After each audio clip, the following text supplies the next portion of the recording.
Hello, I want to tell you about a project that we've got in mind through a company called Oklahoma Rural Opportunities. Oklahoma Rural Opportunities Corporation, also known as ORO, was established in 1971 as a nonprofit organization for the purpose of addressing economic issues facing disadvantaged migrant and seasonal farm workers in Oklahoma. It's in the process of submitting a proposal to the Department of Labor for a youth employment training project. Looking at the situation analysis, for the customers, this project will serve 100 young men and women from within the migrant and seasonal farm worker community who seek job training and who meet the eligibility criteria. Customers will be students between the ages of 16 through 21 and who have a minimum of a C grade in school. The goal for this project is to increase skills in the high-tech occupations among the targeted group. Looking at the context, the specifics of how this project will be implemented will depend on whether the proposed funds will be approved in their entirety.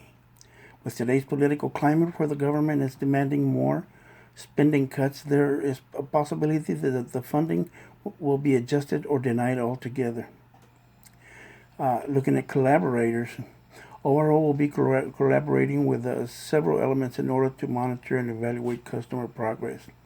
Collaborators will be school guidance counselors, job training site mentors, and parents. ORO staff will also work closely with the director in order to provide administrative and financial support to the participants. Competitors. ORO has no competitors who are serving the targeted group.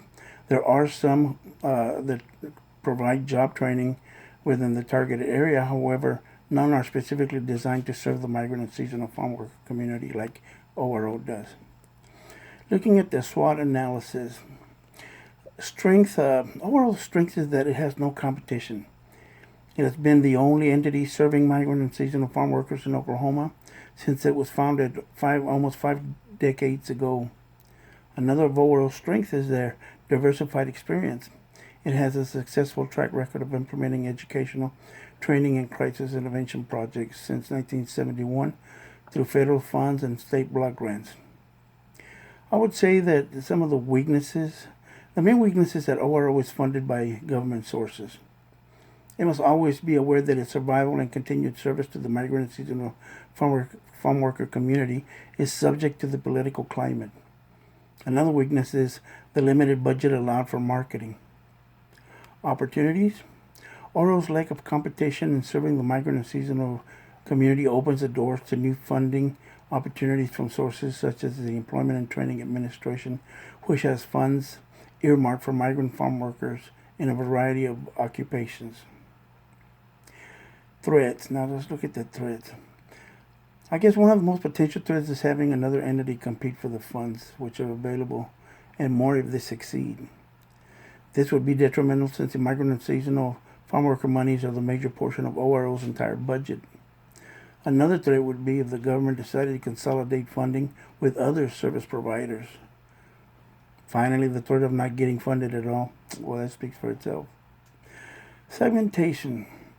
The segment of participants that we are going to be both in geographic and demographic in nature.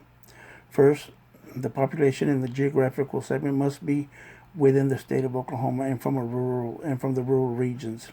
Second, the demographics are young men and women between the ages of 16 and 21 who are active students and live at or below the poverty level and from a migrant and seasonal farm worker background. Targeting. The targeted group are students who seek occupational training and exploration by participating in an on-the-job project while in school. Targeted Oklahoma area will be within the state of Oklahoma. Positioning. ORO has almost been active in Oklahoma for almost 50 years, identifying and addressing issues relevant to the Oklahoma migrant and seasonal community. Positioning has not really been an issue because of a lack of competition for the federal state funds that are earmarked for the migrant and seasonal population in Oklahoma. Marketing tactics. The product. Since ORO is a nonprofit organization, its product would be better described as its purpose. Of course, its purpose is to provide training, employment, and assistance to eligible agricultural industry workers. Price. Funds for training will be provided through a grant from the Department of Labor's Employment and Training Administration. Eligible applicants and participants will never be charged a fee. Place and distribution. Participants' training will be achieved by placing participants on job sites from a nonprofit sectors within Oklahoma. Sites will consist of, but not limited to schools, Social Security administrations, Department of Human Services, military bases, etc. These sites have a variety of occupations from which to choose from. Promotion.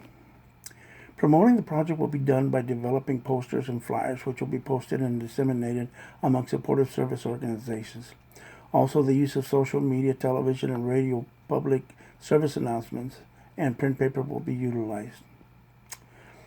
In conclusion, ORO's goal is to help break the cycle of poverty affecting migrant and seasonal farm worker youth in Oklahoma by affording them with occupational exploration and training opportunities. ORO plans to achieve their objective by providing on-the-job training, exploration training to 100 participants in Oklahoma during a 2-year cycle. ORO would appreciate any letters of support for this project. Thank you.